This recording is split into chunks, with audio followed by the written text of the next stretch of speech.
Hello friends, welcome again to MKS बायोविजन।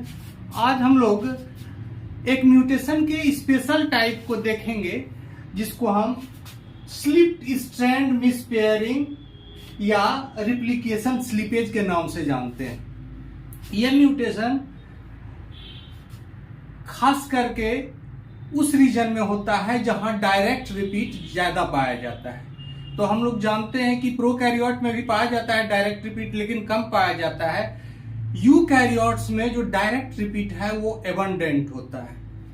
हम लोग ये जानते हैं कि जो डायरेक्ट रिपीट है यानी कि न्यूक्लियोटाइड का सेम सीक्वेंस का बार बार आना, ये यूकैरियोट्स का एक नॉर्मल फीचर है। यही एक चीज है कि आदमी से दूसरे आदमी को अलग करता है डीएनए के लेवल पर, जिसको हम मॉलिक्यूलर सिग्नेचर भी, किसी पर्टिकुलर आदमी का मॉलिक्यूलर सिग्नेचर भी कह सकते हैं, क्योंकि किसी आदमी में डायरेक्ट रिपीट की संख्या अलग होगी, किसी दूसरे आदमी में अलग होगी। डिफरेंट पर्सन्स में डिफरेंट डायरेक्ट रिपीट की संख्या होगी, जिसको हम वेरिएबल नंबर टेंडम रिपीट के नाम से जानते हैं, जिसको डीएनए फिंगरप्रिंटिंग के द्वारा एसेस भी किया जाता है।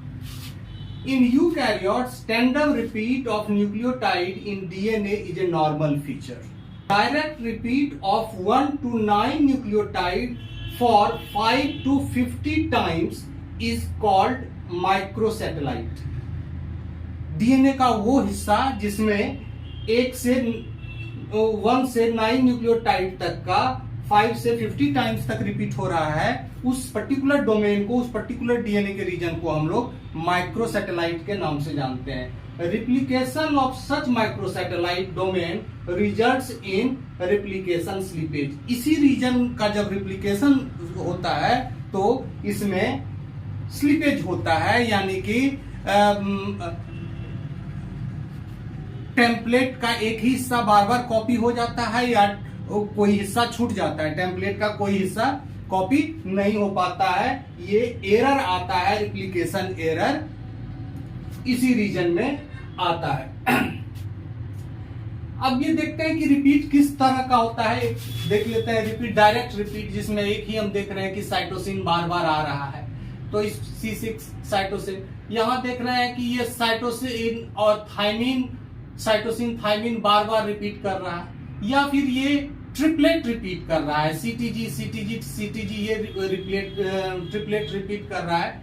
तो ये संख्या ट्रिपलेट भी हो सकता है और ट्रिपलेट से ज्यादा भी हो सकता है, लेकिन तो ये यहां हम देखते हैं कि ये जो ट्रिपलेट है ये डायरेक्टली एक टेंडम रिपीट है, एक खत्म नहीं होता है दूसरा शुरू हो जाता है। इस तरह के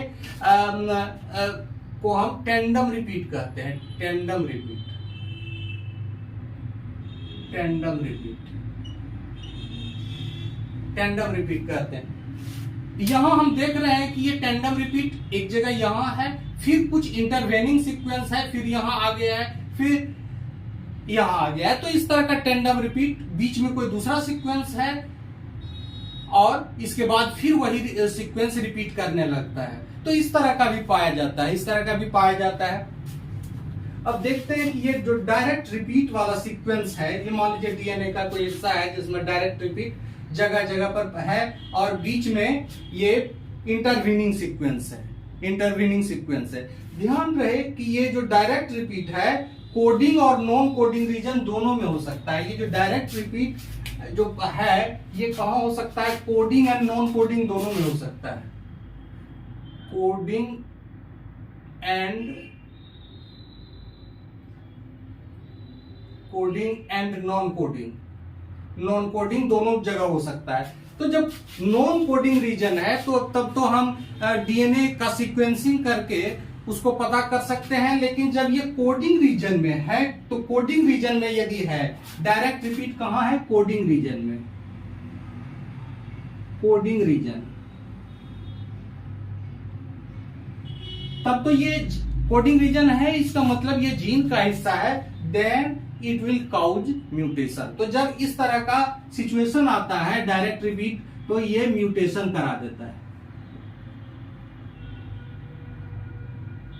कैसा म्यूटेशन कराता है, स्लिप्ड स्ट्रैंड मिसपेयरिंग और रिप्लिकेशन स्लिपेज। अब इसके मैकेनिज्म को हम लोग समझते हैं। पहले ये देखिए कि ये पर्टिकुलर जो डीएनए का हिस्सा है जिसमें डायरेक्ट रिपीट कुछ कुछ इंटरवल पर है, इसका रिप्लिकेशन यहाँ हो रहा है। रिप्लिकेशन में हम लोग जानते हैं कि ये डबल स्ट्रैंडेड डीएनए है और इसमें हेलिकेज एंजाइम, फिर प्राइमेज एंजाइम और यहाँ डीएनए पॉलीमरेज लगता है। डीएनए पॉलीमरेज लगता है। अब डीएनए पॉलीमरेज क्या होता है कि लीडिंग स्ट्रैंड को तो हमेशा पकड़ के रखता है, लेकिन लैगिंग स्ट्रैंड से ये क्या करता है, छूटता है और पकड़ता है, क्योंकि प्राइमिंग होता है। तो priming is essential, priming essential. RNA primer पहले होगा, उसके बाद आरएनए का प्राइमर लगेगा, उसके बाद उस प्राइमर का एक्सटेंशन होगा 5 प्राइम, उसके बाद उस प्राइमर का एक्सटेंशन होगा 3 प्राइम का जो एंड है उसको एक्सटेंड करेगा। तब ये उस स्थिति में क्या करता है कि लैगिंग स्ट्रैंड में पॉलीमरेज बार बार हटता है और बार बार इसको टेम्पलेट को, ये लैगिंग जो आरएनए डीएनए पॉलीमरेज है टेम्पलेट स्ट्रैंड पर बार बार लोड होता है। इसी दौरान यदि यहाँ कोई डायरेक्ट रिपीट है तो उसमें मिसमैच या मिसपेयरिंग होता है। इसको हम लोग इसको उठा के ले आते हैं। यहाँ देखते हैं ये एक लैगिंग स्ट्रैंड पर ओकाजाकी फ्रेगमेंट्स है और यहाँ डीएनए का सिंथेसिस हो रहा है। ये जो सिंथेसिस हो रहा है ये रिप्लिकेशन के एक माइक्रोसैटेलाइट डोमेन में हो रहा है जिसमें सीएजी रिपीट है। ये सीएजी कई बार इसमें आया है, n नंबर ऑफ टाइम्स इसमें इस रीजन में आया है सॉरी।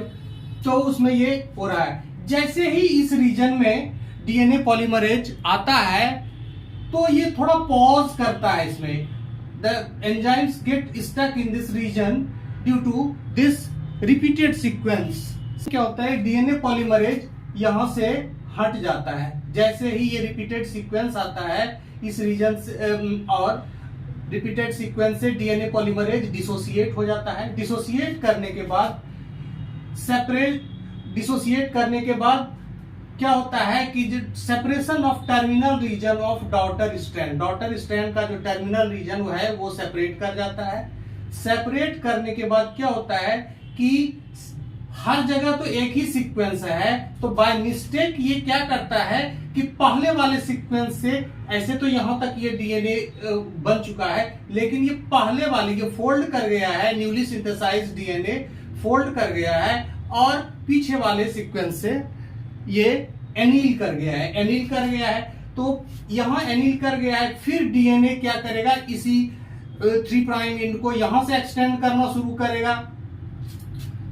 तो इससे क्या होगा कि जो न्यूली सिंथेसाइज्ड डीएनए बन रहा है उसमें सीएजी का जो नंबर है उसकी फ्रीक्वेंसी आने की वो बढ़ जाएगी।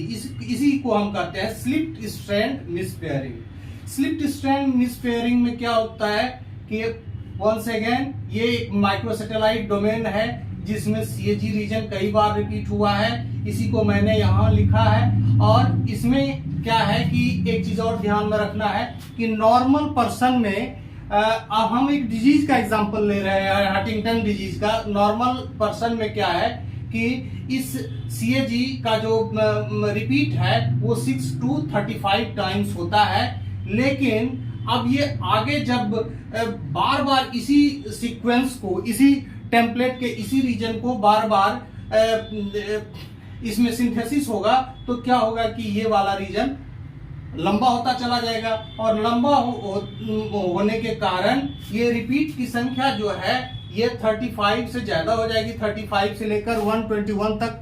ऐसा यदि इसकी संख्या 35 से ज्यादा हो गई है तो क्या होता है कि CAG codes for an amino acid that is glutamic acid. यही ग्लूटामिक एसिड बार बार आएगा, तो जब पॉलीग्लूटामिक ट्रैक बन जाएगा एमिनो एसिड में ट्रांसलेशन के बाद, तो उस एमिनो एसिड का जो प्रोटीन है वो डिसफंक्शनल हो जाएगा।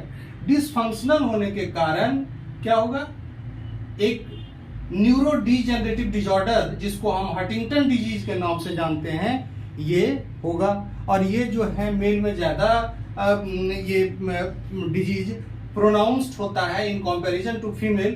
तो इसमें 3 प्रोसेस है कि पहला जो है रिपीटेड रीजन में ये पॉलीमरेज स्टक हो जाता है, दूसरा है कि ये जो न्यूली सिंथेसाइज्ड स्ट्रैंड है इसका separation of terminal region of daughter strand, तो ये डॉटर स्ट्रैंड सेपरेट करता है, और पॉलीमरेज जो सेपरेट होता है ये बाद में आकर जुड़ता है, लेकिन ये जो सेपरेट कर गया है ये जो प्रीवियस ऑलरेडी यूज्ड है, ऑलरेडी यूज टेम्पलेट है, DNA polymerase join and synthesis begins. तो रीएनिलिंग कहाँ होता है, रीएनिलिंग होता है रीएनिलिंग विथ यूज्ड स्ट्रैंड, मतलब ये यूज किया हुआ स्ट्रैंड है इसी में आकर ये बाइंड कर जाता है, रीएनिल करता है और फिर डीएनए पॉलीमरेज इसको एक्सटेंड करता है।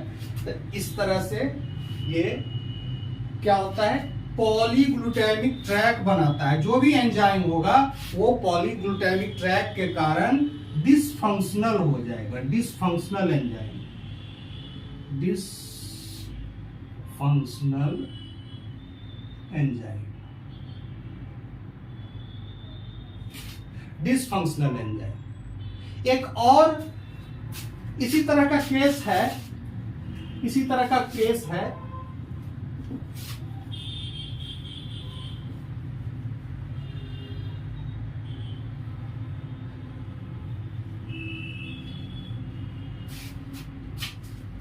Fragile x syndrome, fragile x syndrome.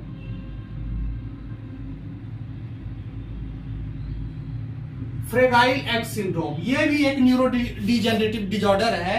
इसमें क्या होता है कि इसमें जो रिपीट सीक्वेंस है वो क्या है, CGG है repeat sequence. The person affected with fragile x syndrome, इसमें क्या होगा, n इक्वल टू 41 to 200। तो ये है कि ज्यादा ये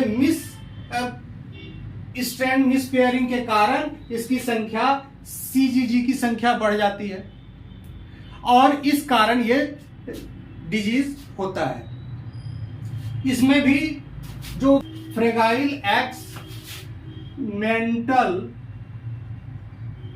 रिटार्डेशन प्रोटीन, शॉर्ट में हम इसको कहते हैं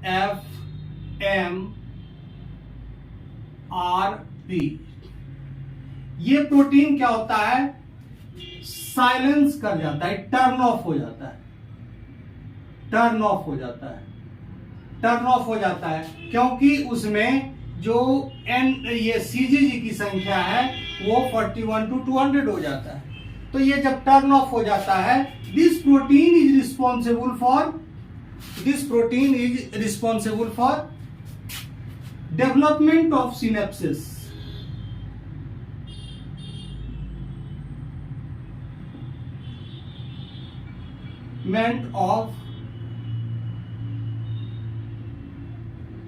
सिनेप्सिस बिटवीन द न्यूरॉन्स। तो न्यूरॉन्स के बीच में जो सिनेप्सिस का डेवलपमेंट होता है वो डिस्टर्ब हो जाता है। इस कारण से ये क्या कहते हैं, फ्रेगाइल एक्स सिंड्रोम। इसमें भी mental retardation, ataxia, involuntary movement का होना, ये सब होता है और this is also a neuro degenerative disorder. तो इस तरह से हमने देखा कि स्लिप्ड स्ट्रैंड मिसपेयरिंग के कारण कई सारा डिजीज हो सकता है और डिसऑर्डर। अच्छा, ये जो मिसपेयरिंग है, it is not always responsible for increasing the number of repeats, number of repeats. It can also decrease the number of repeats. जैसे ये हम देखते हैं यहाँ ट्रिपलेट जो है रिपीट कर रहा है, यानी कि ट्रिपलेट की संख्या बढ़ रही है, ये तब बढ़ रही है जबकि न्यूली सिंथेसाइज्ड स्ट्रैंड क्या हुआ है, फोल्ड आउट हो गया है, बाहर की तरफ निकल गया है, और ये जो यूज्ड स्ट्रैंड है उसके साथ मिस पेयरिंग हो गया, उसके साथ ये पेयरिंग कर गया है। लेकिन ये क्या होता है कि ये क्या हुआ, डुप्लीकेशन ऑफ सेगमेंट, दोनों चीज हो सकता है, या तो डुप्लीकेशन ऑफ रिपीट्स